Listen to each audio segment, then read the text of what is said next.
Welcome back to Rockstar 101. His name is Brandon. He's the DJ.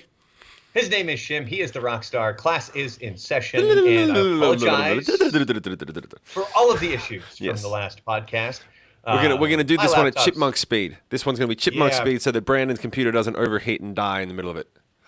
Such a pain in the ass. Well, the funny thing is, you can hear it probably now in the background if you really turn up the volume. Dude, I cannot hear it. No one can hear it. No one can hear. I can't hear it. If I can't. It's if you hadn't said nothing, no one would no one would know. This is a professional thing. We have two supporters. This is a professional production, mate. We do. All right. So just in case, I am going to plug the socials at the beginning of this episode and at the end. So if you want to hit us up, you can always find Shim on Facebook. It's Shimore. Just look him up. Although I think actually your Facebook page is now just Shim. Yeah, man. And we got the blue tick, and we were given the approval to be able to switch it to the brand name. And we had a lengthy conversation that it would just be Shim instead of Shim Music or Shim and the Hollywood Rebellion, or just Shim. Because I was like, yeah, just get real. So yeah, it's Shim. It's now finally Shim on Facebook.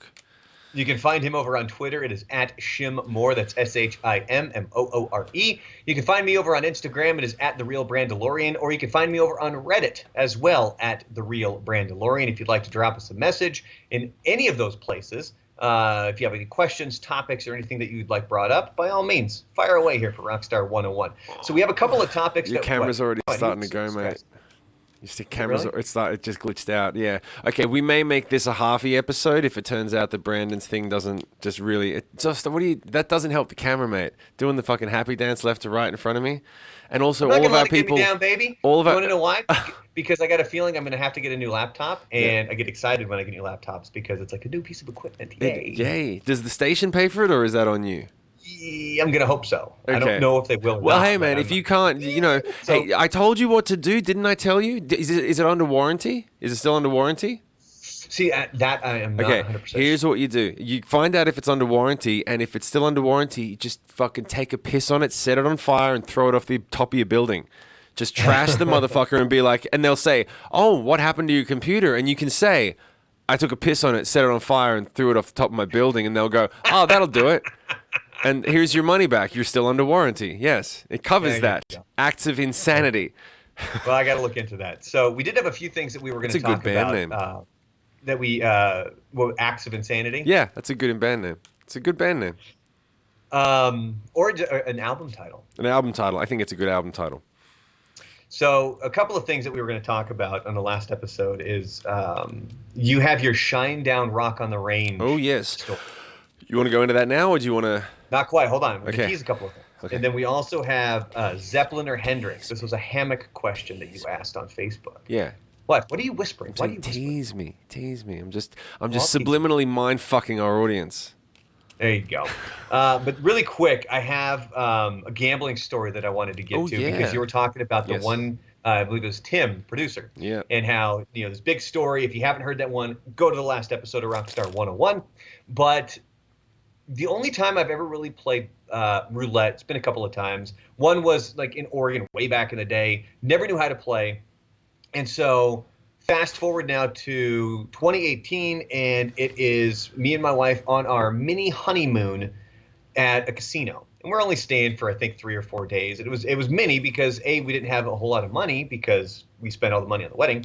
And we also couldn't leave our kid for that long. Right. It was during school, and we had to get back. So we just drove. It was a casino that was drivable from where we live. And I had reserved X amount of money to gamble with. And we were doing some stuff, and we were going to go hit the casino floor. The wife and I do. We end up at the restaurant where they have video poker.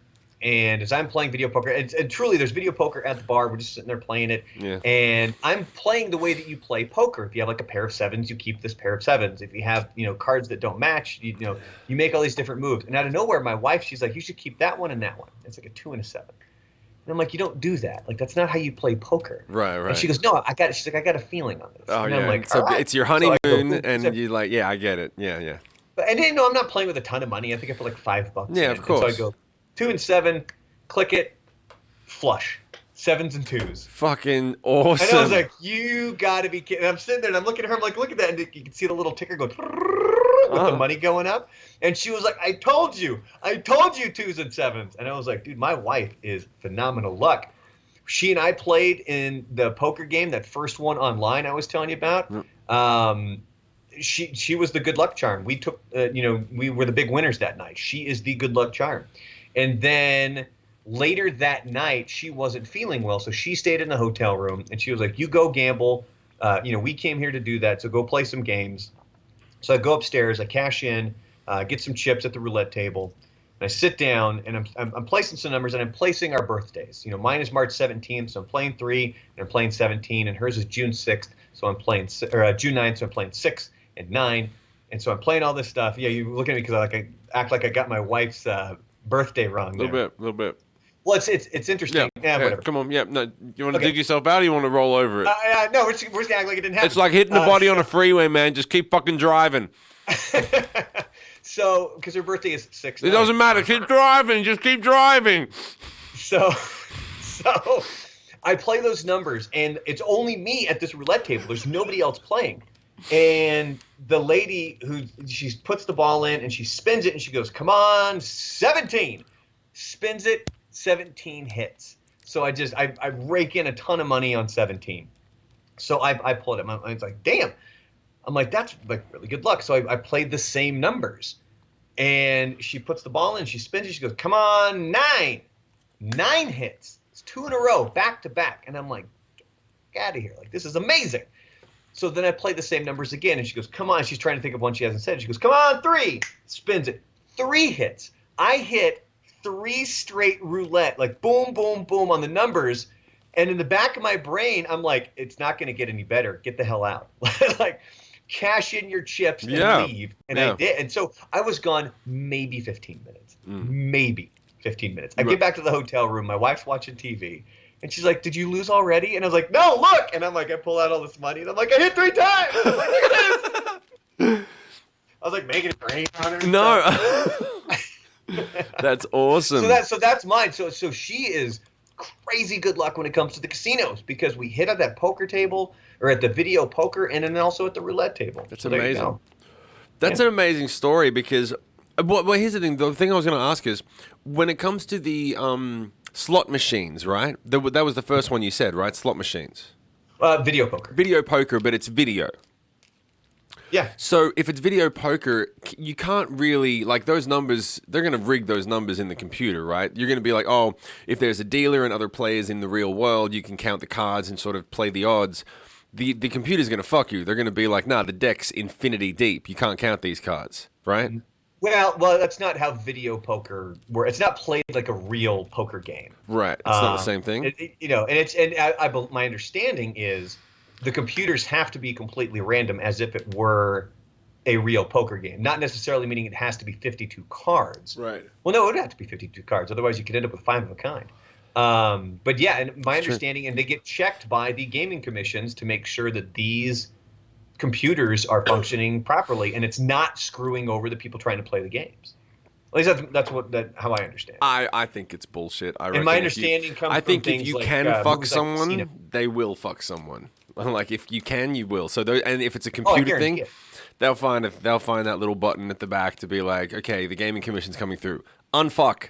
Oh, they're gone? Refuck. It's the unfuck refuck Yeah, it's button. the unfuck refuck button. They probably have, like, Bill Gates would come in and say, okay, I want to talk about the algorithms and the things. Like, no, there's just a button on the back that doesn't fuck people for 2 hours when the gaming commission comes through. Oh, what are you doing when they're gone? Well, once they, we just have one fucker. We have Joe, we follow him, and then once they're over the Jersey Bridge, we refuck the machine. So Shine Down story. Shine Down, Rock on the Range. So this is going back to and you have to excuse me. I'm not uninterested in everything that's going on. I am drastically tired from just no sleep over the last night. So here's the deal. We did Tripolar, right? We'd released Tripolar, and for anyone who wasn't, didn't hear last podcast, Tripolar had its 11th year anniversary a couple of days ago. So we were talking about that, and one of the first stories that came to mind. There's a lot of stories about, like, I could talk about Tripolar for weeks. That album took a long time to make. It was a rite of passage. It was a whole fucking thing, and it was the most successful album I've ever had so far. We will talk about. So we're going to talk about that in a coming episode. I Yeah. want the full dirt on Tripolar. Yeah, for sure. Like we could do we could do one story per episode for the next year. But here's the thing: we had played Rock on the Range. I think we played it once. I think we might have played it. Actually, you know what? Now that I'm thinking about it, I think it was the first time we played it. And we'd done the first album, but we had done a lot of club shows and a couple of supports and stuff. But Tripolar was when we did the Nickelback tour and the big tour with like Shinedown and Breaking Benjamin, and we did the opening for big fucking bands, and then we're doing our own big headline shows. And like the first album was like grind the fuck out. Clubs opening for a big band here and there, but no, like Evanescence was the big tour that we had. There was 3 months stadium tour, like Put me up inside. yeah, that thing. And so when we did Tripolar, and You're Going Down was on the radio, and it was starting to climb.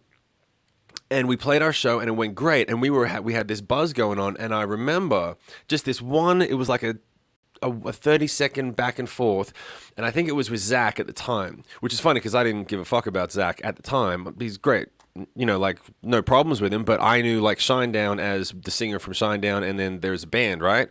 Didn't know that much. Zach Myers. Zach is in Zach Myers, the guitar player. He was the newly added guitar player at that time.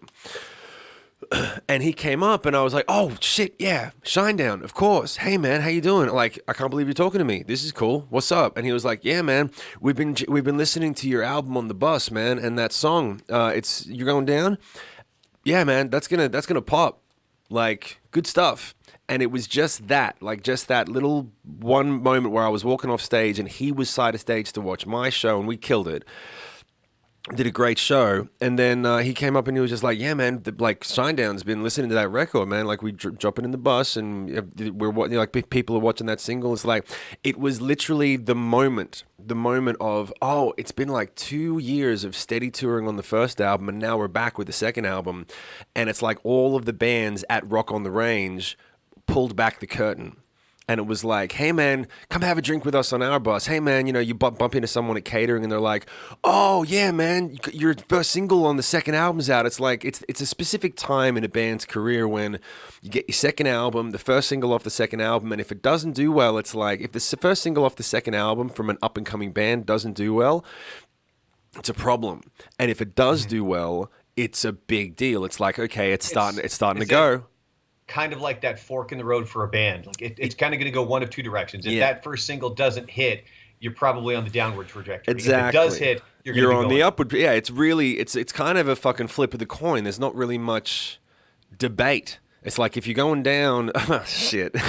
if you're going on the downward trajectory, if you're on the downward trajectory, you need something big to suddenly pivot you back on track. Like And there's not a lot of, you know, ace in the hole sort of plays you can do unless you want to just spend, you know, you can't even spend a lot of money. If a song isn't reacting with an audience, you can spend money to get it higher on the chart a little bit, and you can get a few more blogs and podcasts and people to endorse it. But if people aren't digging the song, if it's not fucking relevant, you can't buy it. You just can't. So you got to keep in mind, we're the Free Hugs band. We're the band coming off the Free Hugs video and the album with the Free Hugs song. That was all we were at the time. And it was like, yeah, the Free Hugs band. Oh, and we've heard whispers they're a good live band, and they're making a new album. Okay, cool. That's it. Then You're Going Down comes out, and people are like, "Oh shit, you guys aren't just a one-trick pony. That song's dope. The album's fucking great." Like, and suddenly all these bands are like, "All right, you guys are, you know, here, welcome to the club." Literally, I remember vividly that image of pulling the curtain back, and suddenly all the bands were on the other side of the curtain, and we're in the party now. Hey, man, you know, have a drink with us. You know, you want to, all this, suddenly we're hanging out with Seven Dust and Breaking Benjamin and Shinedown and ropes. Yeah. And now we're in the VIP section, and it was really... I remember that day and that whole day, because there was a lot of great bands. Seven Dust was playing, Stained was playing. I think that was the first time I hung out with Aaron from Stained. That whole day, it was like Rockstar Central, and we were the new kids on the block, and everyone was just like, they knew us just well enough to go, "Oh, hey, man, that was it. Just enough to go, oh hey man, yeah, I remember you. Let's hang out. You know, you're gonna be fine. Like it was fucking cool as shit. It was dope, man.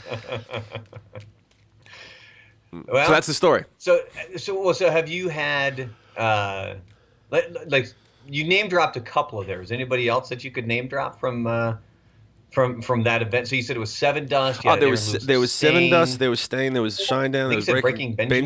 Benjamin. I think they were on. Yeah. Um, I got a quick question about Breaking Benjamin. Was yeah. it the Oh, that was reminds the, me. I got to call him. I fucking got back in touch with Ben, oh and I'm like, and I forgot to return his call. Oh, because I'm acting like such a douchebag right now. Oh, I forgot to return Ben's call. I have to call Breaking Benjamin. No, Benjamin Burnley. Yes, Benjamin Burnley. That's right. I always want to call him Benjamin something else. Burnley. No, Butley. I don't know why. I don't know, but like, See, he's gonna see this and he's gonna get pissed. And he's no, gonna be it's like, because oh, when see, I was a gonna call him kid, that. there was a kid named Ben. This is random. There was the first drummer in the band when I was 14. His name was Ben Bucknell, right? And so his nickname was Ben Buttnell. Right, that was his high school nickname because he was a fucking. Because anything with a B, you immediately becomes. And so now, whenever I hear Ben Burnley, I just go to Butley. I know it sounds stupid, but it's like that's where I get it. It's not like disrespectful at all. Please return my calls, Ben. Well,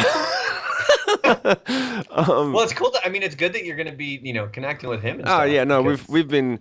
I love Ben. He's great. We give each other shit. Like I'm one of the only people that I know of. I'm sure there's a lot, but I've given him shit endlessly over the years about how fucking crazy he is. He's insane. He's germaphobe.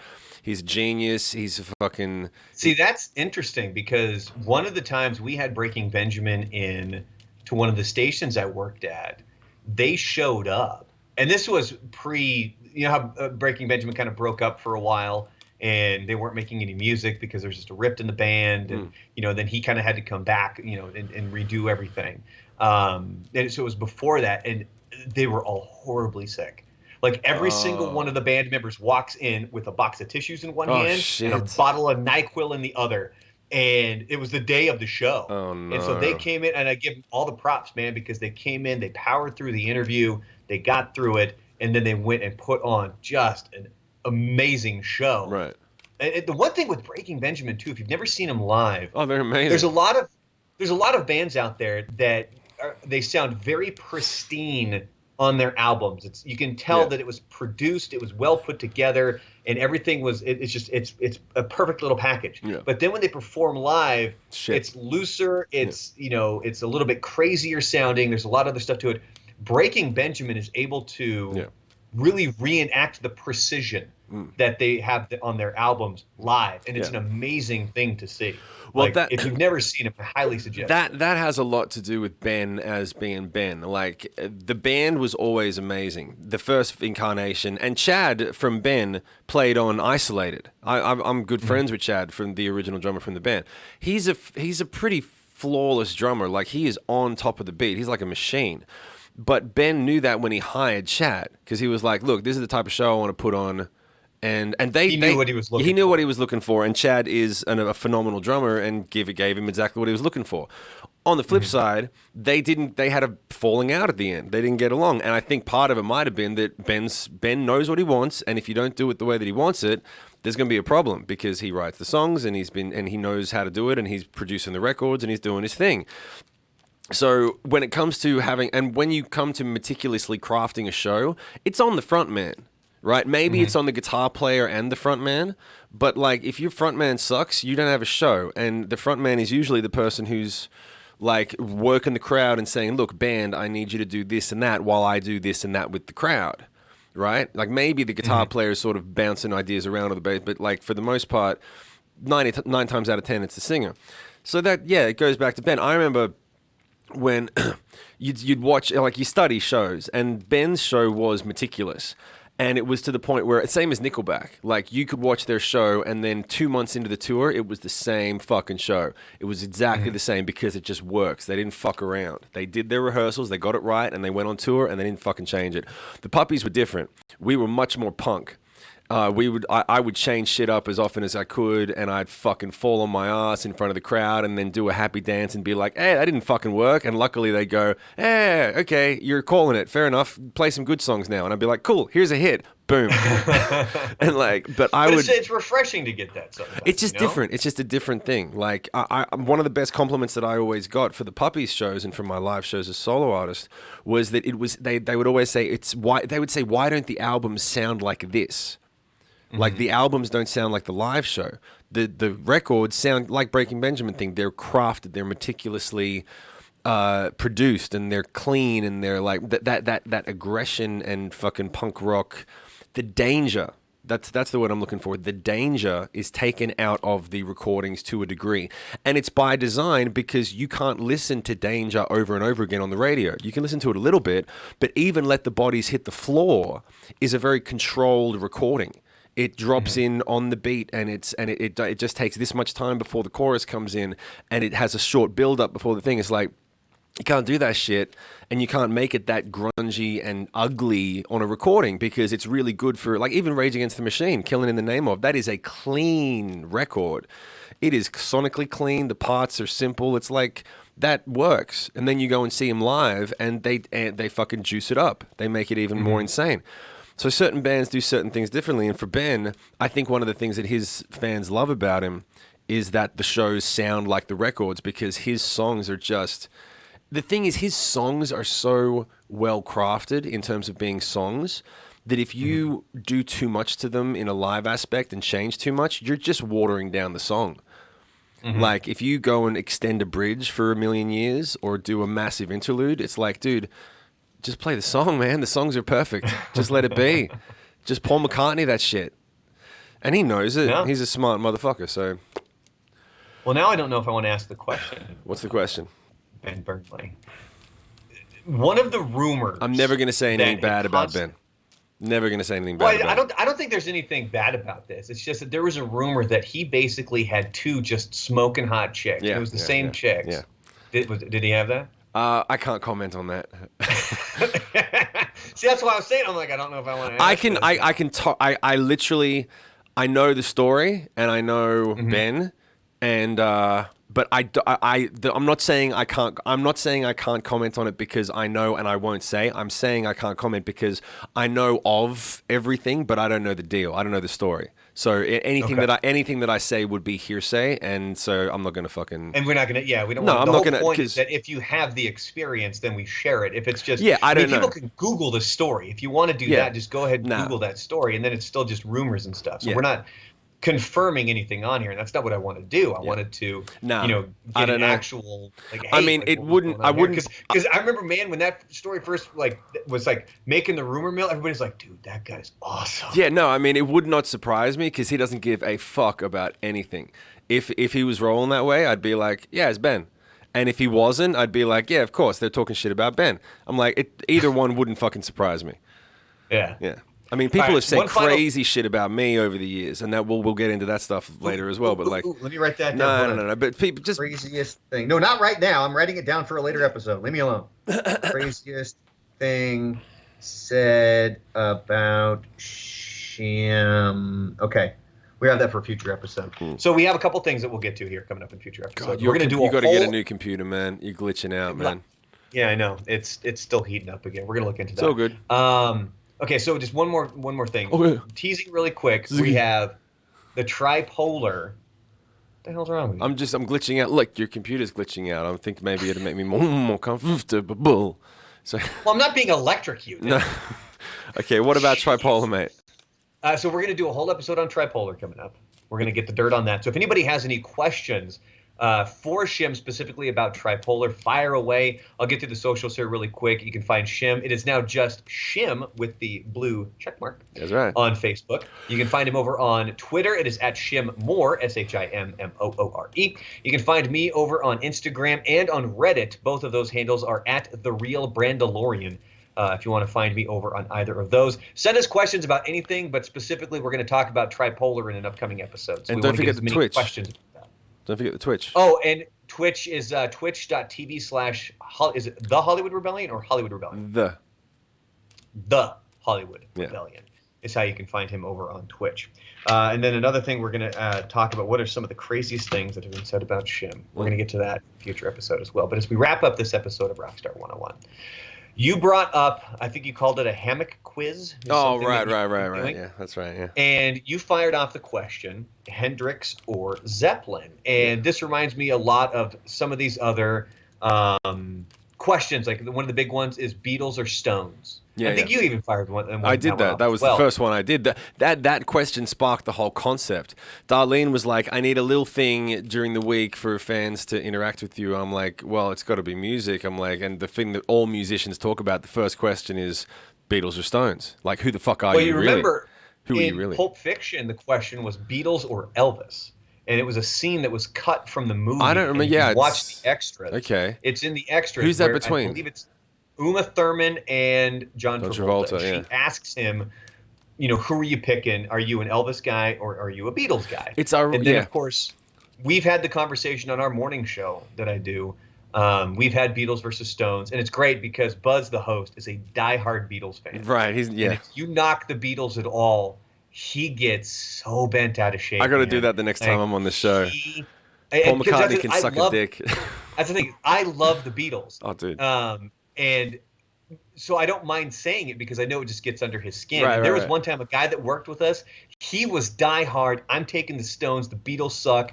Sgt. Pepper is one of the worst goddamn albums ever made. And he was serious about it. And it was this huge, 20-minute argument on the air. Fantastic. It was great.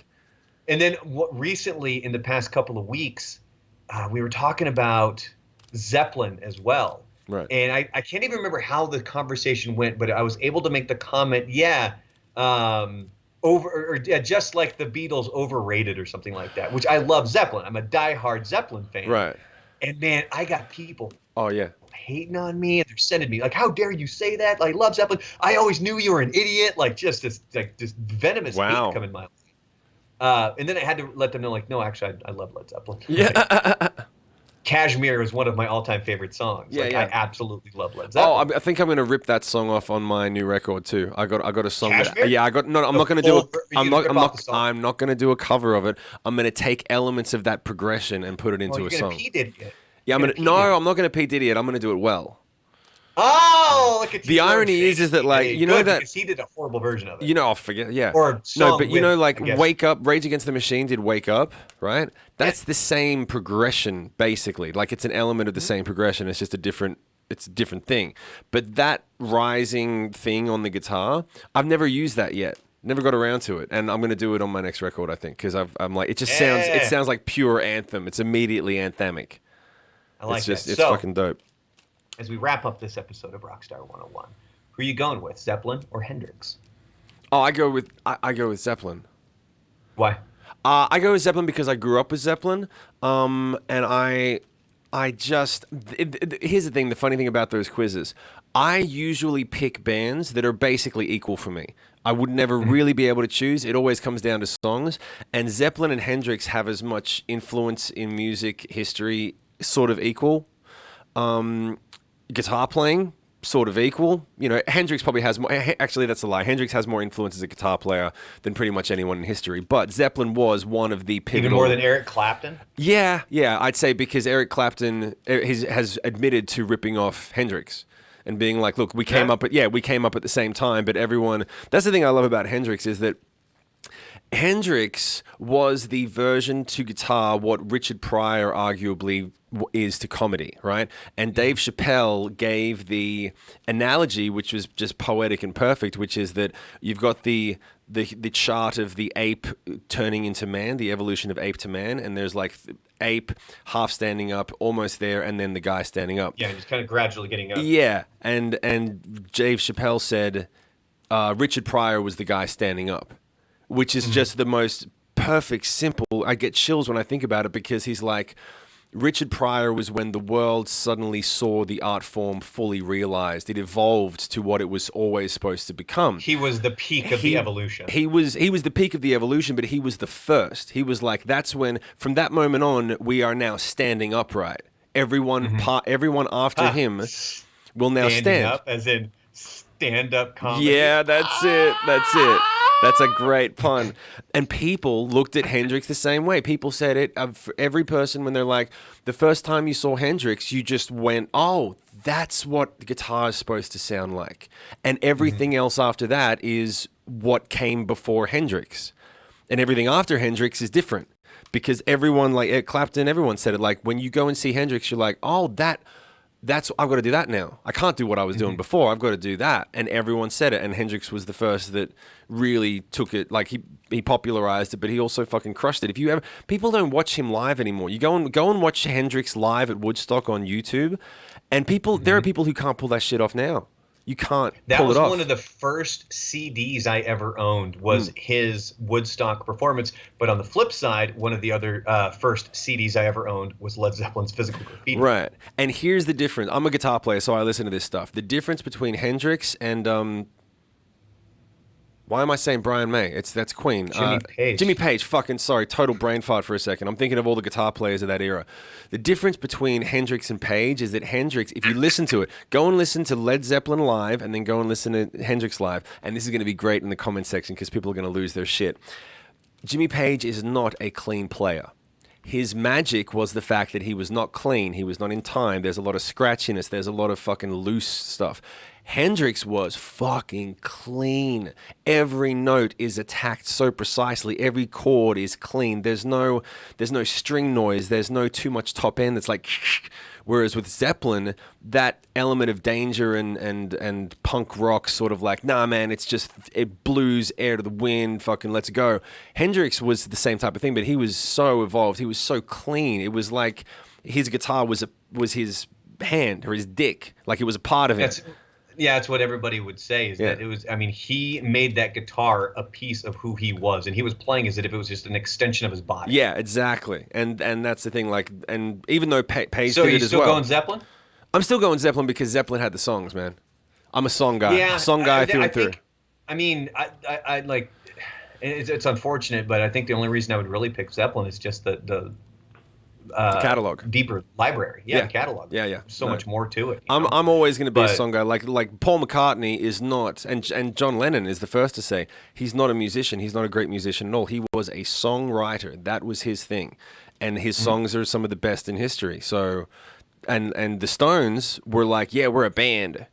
We're a fucking band and we write songs, but we're a band. And it's like, cool, you want to go see a band? See the Stones. You want to hear some songs? Fucking put on the Beatles. It's like, let's be real. Let's be real. That's still, but it's one of my favorite things to do on the morning show, man, is if anybody brings up the Beatles, if I can make a snarky comment about how they're overrated or how, the Rolling Stones was a far superior band you want some cheap ratings? I love doing it. Yeah, you want some cheap ratings? Go and do it. Just because it gets under Buzz's skin. I don't give a shit what it does to the ratings. Yeah. Because he gets... And he's got it. I mean, he knows at this point that I'm flipping him shit, but he's so quick to defend the Beatles. Like, oh, how dare you say that? It's immediate with him. Yeah. There's a trigger. Note, good timing. Wrap up this episode. Yes, we should. Thank you very much on this one. So I think we're both going Zeppelin with the Zeppelin. Yeah, we are. But we should do this every week. We should discuss this because this is a good talking point. I'm cool with that, man.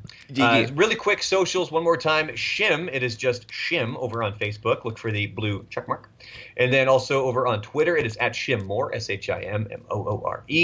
And you can find me over on Instagram or on Reddit. It is at The Real Brandalorian on either one of those. Send us some messages about questions or topics that you want brought up, especially if you have any questions about tripolar, because we're going to do a whole episode about tripolar coming up here soon when we get enough questions and we can really, get into that. And even then we'll probably end up doing another tripolar one afterwards because you said, there's endless stories. Yeah. And once I start re-recording the Puppies catalog song by song, I'll have stories about each song. It'll be good. It'll be good for the fans. And hopefully it'll be a good way to reconnect with everyone during COVID. So there you go. All right. So we'll have that all coming up. That being said, I was going to say his name is Brandon. He's the DJ. His name is Shim. He's the rock star. Class. Dismiss. All right.